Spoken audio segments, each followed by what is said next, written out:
Bienvenidos a Conspiratium. En nuestro número de mayo hablaremos sobre si hay una decadencia en Occidente, eso qué significa, cómo podemos definir a Occidente desde las crisis civilizatorias que vivimos hoy. Y la pregunta central es, ¿hay o no una decadencia? ¿Y eso qué supone para nosotros?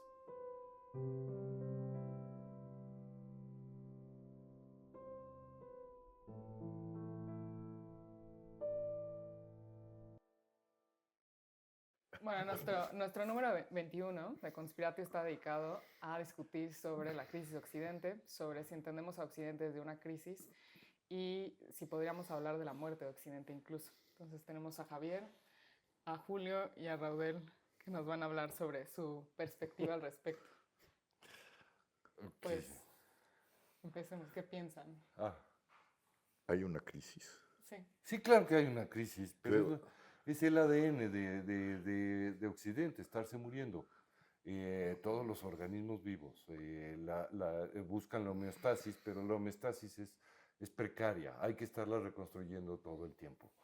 La idea de estabilidad no es más que unas presentes sucesiones de difuntos. Occidente está muerto desde que nació, Occidente revive cada vez que muere. No hay una crisis, sí, y algunas han sido severas en los ciclos de Occidente. Y esta particularmente tiene visos de una severidad muy profunda, pero ya diré por qué. Creo que ciertamente no se acaba la cultura occidental. yo preguntaría, primero haría dos preguntas para definir de qué estamos hablando. Primero, ¿qué es crisis? Porque generalmente hablamos de crisis como un hecatombe, como algo que se termina, ¿no? O que está en crisis, está a punto de desmoronarse o se está desmoronando. Y la segunda es, ¿qué es la cultura de Occidente? Esos dos temas que creo que se imbrican son importantes. Yo creo que crisis en su sentido más etimológico, más primero, es juicio, y lo llevaría, es momento de decisión, es decir, la crisis es el momento en que algo se toma una decisión para salir de un desastre, ¿no? Estamos en un desastre, necesitamos un acto decisivo para salir del desastre. Evidentemente, a lo largo de Occidente ha habido varias crisis. Sí. Julio dice que esta es particularmente, yo diría, es una crisis inédita. Pero, digo, para situarlo, desde la caída del Imperio Romano, Sí. después viene, digamos, luego viene la Ilustración, es otra gran crisis, ¿no? Viene todo lo que nace de la Ilustración, de la razón, y viene lo que va a criticar fuertemente la escuela de Frankfurt, Adorno y Horkheimer, termina en los totalitarismos, en los dos grandes totalitarismos, el del nazismo, el de los fascismos y el del sovietismo, Sí. en su fase estalinista sobre todo, ¿no? Y después viene otro intento de rehacerse, es decir, Occidente encontró la manera de escapar, pero siempre termina en una crisis más honda, más severa. O sea, digamos que dentro de su O sea, definición siempre ha habido crisis. de la caída del Imperio Romano, que son del cristianismo, digamos, ¿no? Del Evangelio, las primeras comunidades cristianas, a la Ilustración, son varios siglos. Son 18, 19 siglos, cabrón, ¿no? 17 siglos, ¿no? De la crisis de la razón a los totalitarismos, son siglos, ¿cuántos? 17, 18, 19, 20, 3 siglos. Y de ahí creo que no hemos salido de esa crisis, la hemos ahondado. Si el problema, quisimos salir de la crisis, vino el estado de bienestar, la apuesta por el estado de bienestar, la apuesta por los organismos supranacionales para controlar las barbaries que venían de todo eso, y viene una emergencia, viene la inteligencia artificial, vienen otros elementos, viene el cambio climático, viene la crisis de la democracia no logra afianzarse y estamos justamente en este espacio que yo digo sumamente crítico, donde no veo la capacidad de una humanidad de encontrar la articulación que le permite salir salir del desastre. Pues no, sí es un desastre continuo, pero cada vez es peor. Yo digo que la crisis que estamos viviendo, y yo la leo desde una perspectiva, desde su raigambre judeocristiana griega, es una crisis apocalíptica. Es decir, si es cierto que el tiempo que vive Occidente es un tiempo que marca el cristianismo, es un tiempo hacia adelante, ¿no? Y ese tiempo hacia adelante sí tiene que terminar en el apocalipsis, en la lógica cristiana, o en la lógica de lo que nació de la razón, en la lógica marxista, si quieres, tiene que terminar el final de los tiempos, o en la de Fukuyama, estamos en el fin de la historia. Todo esto, estamos precisamente en ese abismo. Y mi pregunta es, ¿hay la capacidad de decisión, Julio? ¿La capacidad de hacer crisis? Es decir, de tomar un camino correcto para salvar lo humano. O sea, ¿en dónde radica entonces la crisis? En la posibilidad de escapar al desastre. Okay. A ver, tú y yo nos vamos a dar de topes como siempre, de buena manera, bien padre. Pero estamos bien pinches viejos. Pero Raudel es joven. Sí. Pues no tanto, pero... Sí, tanto. Mi apreciación Sí, tanto. es muy otra, obviamente. Yo creo que efectivamente las crisis son consustanciales a Occidente porque Occidente vive de cuestionarse a sí mismo y ese cuestionamiento es el que ha permitido ese progreso, a veces más lento, a veces más rápido. Me llama la atención que usted saltó de la caída del Imperio Romano a la Ilustración, pero el Renacimiento parece que no le importó mucho. Sí, hay una que, por eso dije, me voy a un brinco, ¿no? Muy grande, porque ahí sí hay un parteaguas muy fuerte, ¿no? En el Renacimiento es lento todavía. Pero digamos, más allá de que efectivamente pueda tardar, a partir del Renacimiento se acelera. Y digamos, lo que yo advierto en todas las posturas políticas en la actualidad, en la izquierda desde el marxismo, que ya vamos al fin del capitalismo, en la derecha al fin del cristianismo, y ahora en el liberalismo dicen es el fin de la república. Entonces todo es el fin, y sin embargo ya ha habido autores en otros momentos y pensadores en otros momentos que dijeron eso mismo y no sucedió, simplemente mutó o evolucionó. Entonces, no me queda claro por qué hoy sería distinto. Ciertamente lo que va a surgir de esta crisis puede ser algo sin precedente, que no podamos anticipar, pero no me parece que haya necesidad de ese catastrofismo, porque todavía no se alcanzan a atisbar los elementos que nos autoricen a ese pesimismo, creo yo. Sobre todo porque creo que le debemos a las nuevas generaciones un sentido, el deber de la esperanza, le llama Romano Prodi en sus memorias que acaba de publicar. Yo creo que les debemos el deber de la esperanza, que también es base en el cristianismo.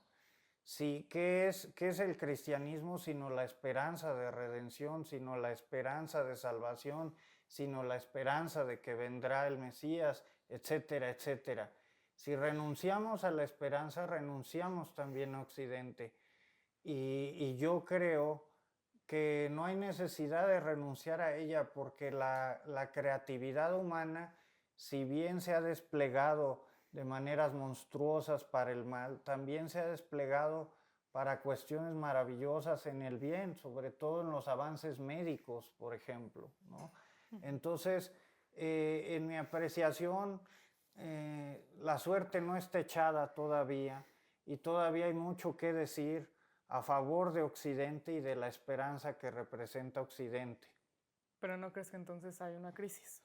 Pues puede haberla, justo lo que decía es siempre la hay en Occidente, pero de esa crisis viene, mira, no quería hablar de política porque sé que no es el tema específico de esta conversación, pero acabo de leer un libro fascinante de unos personajes que yo admiro mucho, que el libro se llama The Wise Men, los hombres sabios, y se refiere a los hombres que crearon el sistema internacional después de la Segunda Guerra Mundial. George Kennan, Dean Acheson, John Lovett, una serie de diplomáticos. No son los gobernantes, son los diplomáticos que diseñan el sistema internacional y crean las entidades supranacionales a las que aludía Javier con acierto, ¿no? Desde Naciones Unidas hasta las organizaciones financieras de Bretton Woods, todo estaba en la cabeza de estos hombres en aras de evitar una catástrofe similar a la que se había vivido, no solo con el Holocausto, sino con la propia guerra. Entonces, ellos logran eso y los apodan, pero en burla, en Washington, los hombres sabios, porque dicen, lograron esto y ellos... Y a partir de entonces todos los presidentes americanos piden su consejo ante cada crisis internacional durante los siguientes 20, 30 años, según cuando haya muerto cada uno, porque son 6. Al final de sus vidas, todos los 6 estaban convencidos de que habían fracasado porque estaba sucediendo Vietnam. Entonces decían, Vietnam es la demostración de que ya se acabó Occidente, de que es el fin del orden occidental, de que se acabaron nuestras libertades, de que los jóvenes no entienden qué es Occidente porque están allá afuera tomando las universidades y rechazan toda noción de autoridad.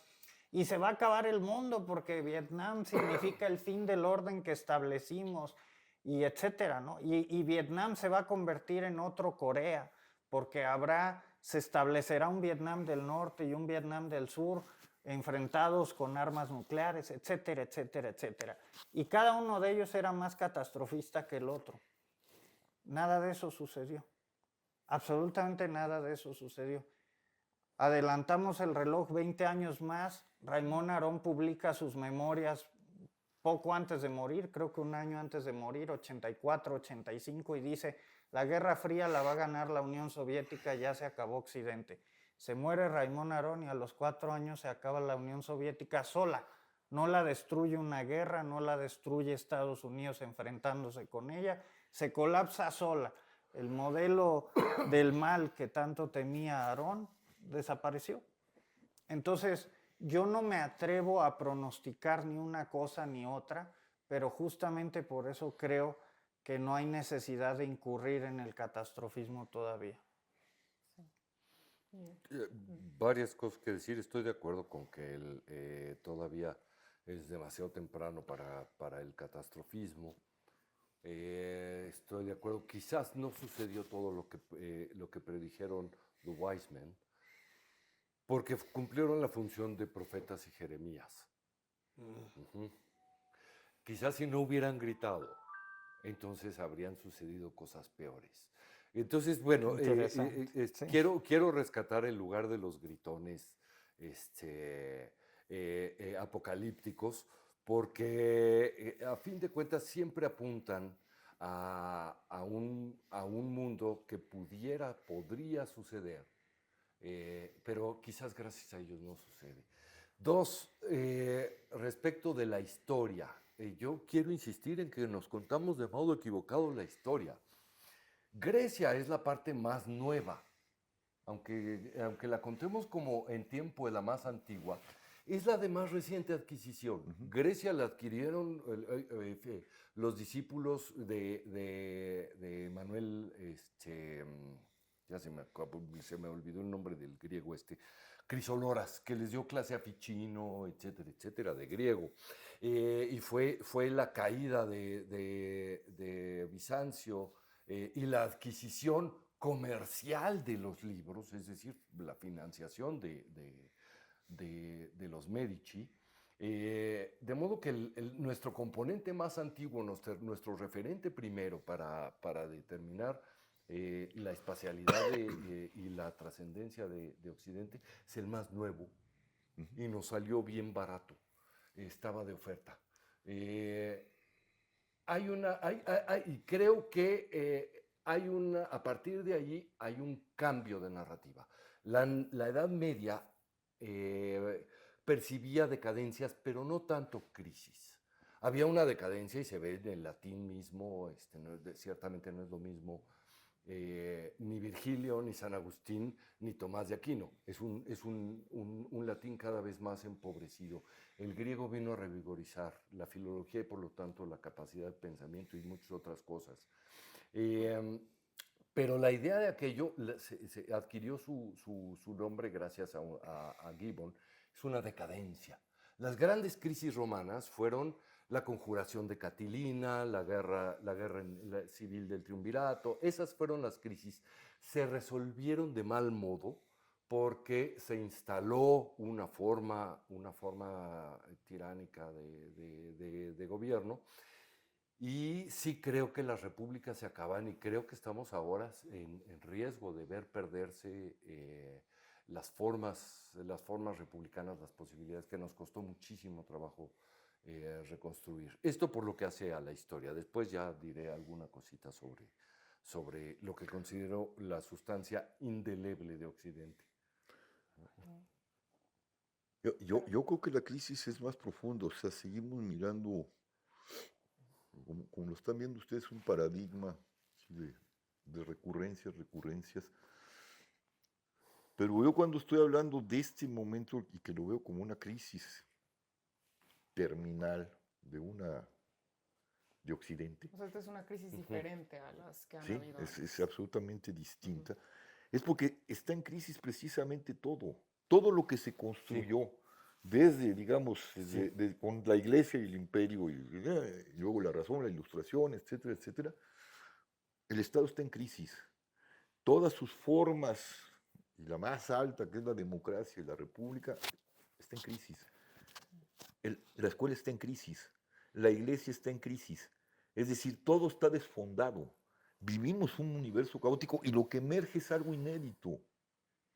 Emerge la inteligencia artificial, otras formas del conocimiento que no tienen que ver con la larga historia de Occidente y su reflexión, sino con información, la imagen relámpago, la posverdad. Es decir, estamos parados frente a un caos grave. O sea, y cuando se quiere reconstruir hacia atrás, tienes estas formas que les llaman hoy populismos, que son unas formas, antiguamente eran las dictaduras, ahora como tienen la misma forma en las derechas y las izquierdas. O tienes el caos, tienes lo woke llevado al extremo. Es decir, no hay un parámetro donde articular, y cuando se quiere articular mirando el pasado, se articulan puras aberraciones. Hasta nuestros propios tiranos, como Trump o como el que tuvimos aquí, Andrés Manuel, o Ortega, son tiranuelos. No tienen ni siquiera, no pueden ni siquiera construir un gran relato. ¿No? Estos tipos construían relatos mentirosos, llenos de basura, pero eran grandes relatos. Venían de una tradición. Esta es la muerte de esa tradición. Y a veces me pregunto, sí, porque el Apocalipsis es bastante estruendoso, pero yo a veces miro nuestro Apocalipsis como lo vio Eliot, el poeta, en Los hombres huecos, y el mundo que se acaba no con una explosión, sino con un gemido. Creo que estamos en una circularidad, una crisis, como diría mi amigo Jean Robert, sin crisis, sin capacidad de tomar una decisión que nos pueda salgar del horizonte de debacle y hay que decirlo claramente, de degeneración moral, de degeneración política, de degeneración de sentido. Digo, perdón. Una pregunta, ¿no llamarías decadencia mejor cuando a eso que me empieza como una crisis deja de responderse? Pero la crisis demanda una respuesta. Demanda una respuesta, exacta. Sí. Si no se da la respuesta, ¿no llamarías a eso decadencia? Pues sí, puede ser una decadencia. Mira, es gravísimo, ¿no? En el marco de los derechos humanos, ¿no? En el mayor momento de conciencia del derecho humano, que viene desde el Evangelio, ¿no? Además, tu prójimo, tardamos en entenderlo, ¿no? Viene hasta los organismos supranaturales. Tuvimos que vivir Auschwitz Sí. y el sovietismo y las barbaries que hicieron estos salvajes, ¿no? Para poder instaurar una idea. En ese marco, en esa conciencia, tenemos los crímenes que estamos viviendo en este país, que son de una barbarie inaudita. Sí, porque estas instituciones ya están desbordadas. Tenemos ¿no? genocidios en Ya Medio nos- Oriente. Si eso no quiere decir que estamos en un momento terminal, no sé qué otra cosa puede decir. A mí mi pregunta es cómo se rehace eso. ¿Cómo ¿Cómo, recreamos otras cómo instituciones? detienes su decadencia? ¿Cómo detienes esta caída libre? Sí, ¿no sería recreando otro tipo de instituciones que funcionen para lo que de hecho fueron creadas? Pero eso es mirar una tradición, perdón, y la tradición está rota. Tradición, cuando hablo, no lo hablo desde una óptica de derecha, hablo No, sí. de un río humano, de un río de cultura, pues, en el sentido profundo de la palabra. ¿no? Pero ciertas cosas van quedando instaladas. Es una impronta del cristianismo originalmente, esta idea absolutamente desquiciada de que no hay sujeto parido por vientre humano que no sea mi semejante. ¿No? Es imposible concebir un ser humano que no sea mi prójimo. Esa es una idea completamente loca, la primera vez que se enuncia es en el cristianismo. Sin embargo... En el Evangelio. Sí, en el Evangelio, por supuesto. Sin embargo, se tarda siglos en irse instalando y después deriva en una forma muy distinta que es la legislación.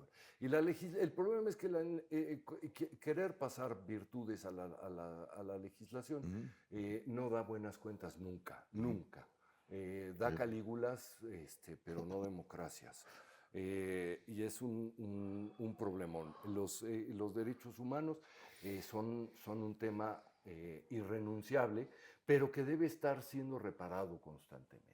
Y ahí tenemos un problema ahorita de articulación jurídica. El mundo actual perdió por completo una brújula fundamental de Occidente, también de otros lados, pero está en Occidente y está en Tomás.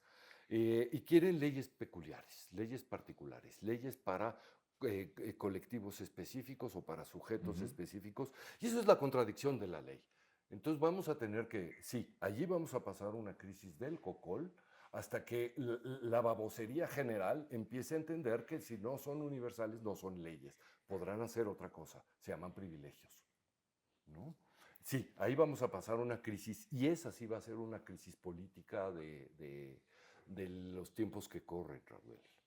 Específicamente que esa de la legislación para cada grupo. No existe ley para grupo específico. Tomás lo enuncia de modo muy claro. No puede haber ley con enunciación de persona. Con adscripción, dice él, de persona. No puedes poner una ley especial para Raudel o una ley especial para los zurdos o dejan de ser leyes. No debe haberla, pero siempre la ha habido, ¿no? Ese es el problema. Sistemas arbitrarios. Ese es un exceso de Occidente que va a generar guerras civiles. Puede generarlas o puede no generarlas. Sí, hay quienes piensen sobre eso. Pero las está generando. No ver lo que nos está sucediendo como una guerra civil de otro orden. Lo que está sucediendo en este país desde hace 20 años. Esta es una guerra civil que cada vez es peor y cada vez más bárbara y más brutal. Y es producto de esto, es producto de un desfondamiento de la ética política, de la ética humana, del sentido, pues. Sí. ¿No? Esa es una crisis, pero no la queremos ver así, ¿no? Estamos preocupados por los palestinos. Y aquí es recurrente, campos de exterminio recurrentes. Digo, estoy hablando porque ahorita en esta conversación, hace unos días acabamos de ver otro campo. Ya nos desgarramos las vestiduras y no pasa nada. No cambiamos, no reorganizamos el Estado, no reorganizamos la vida del Estado, la vida humana. Y esto es grave. Si no se puede haber un síntoma allí de decadencia y de degradación y de un momento terminal, no sé dónde. Yo creo que Pero- los profetas de la desgracia debemos de estar ahí chingue y chingue. Desde luego, pero Porque si no perdemos de precisamente, vista la realidad. no, desde luego, pero es que nadie está negando eso. Digamos, em, voy a regresar a lo que siempre le digo, Javier, y me apena mucho decirlo, Dígalo. pero para mí precisamente la demostración de que esa crisis es salvable es el testimonio de su vida y de su actividad, la de usted específicamente. Porque efectivamente esa catástrofe, ese horror existe y todos los días lo vivimos y todos los días hay quien lo niega, sobre todo en las esferas gubernamentales. Pero todos los días hay también quien lo denuncia y lo exhibe. Si no, no estaríamos enterados. Y todos los días existe alguien o alguienes en la prensa, que es un invento occidental, la prensa libre, que se esfuerza por documentar ese horror y se esfuerza por darle voz a las víctimas, como usted, y se esfuerza por darle voz a los movimientos en defensa de esas víctimas. Entonces, esa para mí es la justificación de Occidente. No somos diferentes en el grado de brutalidad y de maldad respecto de otras concepciones de la cultura o de la vida o del universo, pero tenemos esa capacidad autocrítica que si bien esta crisis o degradación, prefiero la expresión degradación que usted usó, lleva ya 20 años, no puede durar para siempre. Y yo creo que eventualmente se impondrán las voces de la cordura como las de usted. No sé cuándo, no sé cómo, pero sí creo que vamos en esa dirección y existe incluso tal cosa como una opinión pública internacional, no solo nacional, que se solidariza con esas víctimas, que le da voz y presencia en sus medios y en sus espacios, cosa que no sucedía hace 100 años, ¿no? Esta semana comí, espero no cometer una indiscreción, con Carlos Tello, que es el biógrafo de Porfirio Díaz. Está escribiendo el tercer tomo de su biografía y Qué me bueno. hablaba de las monstruosidades que hizo Porfirio Díaz con el pueblo yaqui, de mi tierra, en Sonora. Entonces, en ese momento no estaban vistas como monstruosidades, pero hoy cualquier lector contemporáneo que se acerque a ver lo que hizo Porfirio Díaz con esas comunidades indígenas y cómo las trasladó brutalmente a Yucatán y cómo los privó de su libertad y los encarceló, etc., no puede menos de horrorizarse, de tal suerte que parece, no es que hoy sea imposible, es que hoy ya es inaceptable. Probablemente pueda volver a pasar, probablemente volverá a pasar, pero ahora sí habrá quien lo denuncie, porque en ese momento la sociedad mexicana guardó silencio. Lo que hubiera de sociedad mexicana, porque hablamos de un país en el principios del siglo XX con 90% de analfabetismo, pero en ese momento las únicas denuncias de lo que hizo Porfirio Díaz con los yaquis, estamos hablando de una comunidad, me dio los números, de algo así como 40,000 personas, mientras que la capital del estado de Sonora, el estado donde residían los yaquis, tenía 30,000 personas. O sea, había más gente en la comunidad yaqui que en la capital del estado. Las únicas denuncias que hubo sobre ese maltrato, esa explotación, ese genocidio, podríamos decir hoy, de los yaquis, o tentativa de genocidio, eran de las señoras ricas de Hermosillo que se quejaban de que les habían desprovisto de su ayuda doméstica, que eran las mujeres yaquis. Esa es toda la denuncia que hay. Se quejan del gobierno porque se llevó a las yaquis, porque ya no hay quien limpie su casa. Es impactante solo de señalarlo, de mencionarlo, ¿no? Eso hoy, de que puede pasar, pasa y pasa. No, está pasando. Por eso. Sí. Pero hoy hay un Javier Sicilia que lo denuncia, o muchos, y hay madres buscadores que lo denuncian, muchas. No, Y- yo no estoy en contra, qué bueno que hay. Yo simplemente digo que retrasamos la catástrofe, porque en lo que nosotros decimos algo y proponemos algo, toda esta locura avanza. avanza a grados verdaderamente espeluznantes. Cuando yo salí hace 14 años Sí. con el Movimiento por la Paz, había 40,000 muertos. En 14 años lo hemos exponenciado. Hay 500,000. Y eso son cifras peregrinas, son las cifras del Estado. 100,000 desaparecidos. En todos estos 14 años, no nomás he estado yo, he estado las buscadoras que salieron de allí, del movimiento. Sí, Han sí. estado De allí, Sonora. han estado diciendo. No somos capaces de nombrar esto como crímenes de lesa humanidad. Lo que está pasando en este país son crímenes contra la humanidad, auspiciados no por el gobierno de Morena, auspiciados por el Estado. Ese Estado de Porfirio Díaz es un Estado que se ha ido corrompiendo días a peores grados. Es increíble que en el momento en que privilegiamos la democracia, en el momento en que transitamos a la democracia, lo que tenemos es esto. Una cosa que de lo que dice Raudel me parece muy importante. Creo que tiene una valentía horrorosa, la capacidad que has tenido tú, como otros, de mirar de frente al horror. Ha sido una atrocidad. Lo que no se dan cuenta, ustedes quizás un poquito sí los levaron,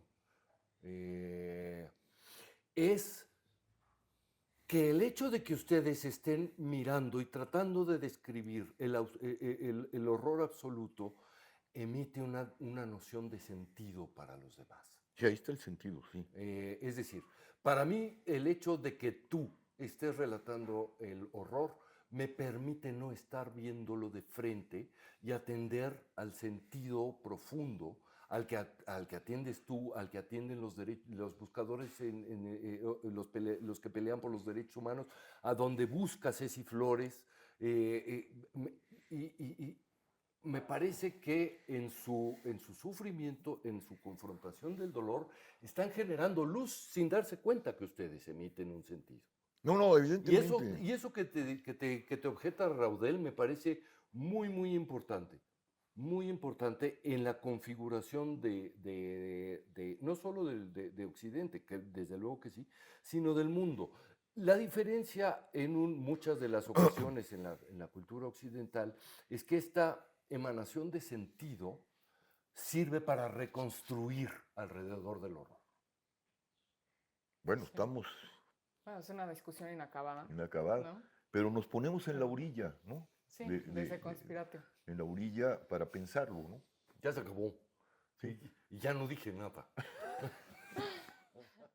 Bueno, como vieron, esto es una discusión inacabada que seguirá en nuestros artículos en el número de mayo. Por favor, los invitamos a leerlos en Conspiratio MX y muchas gracias.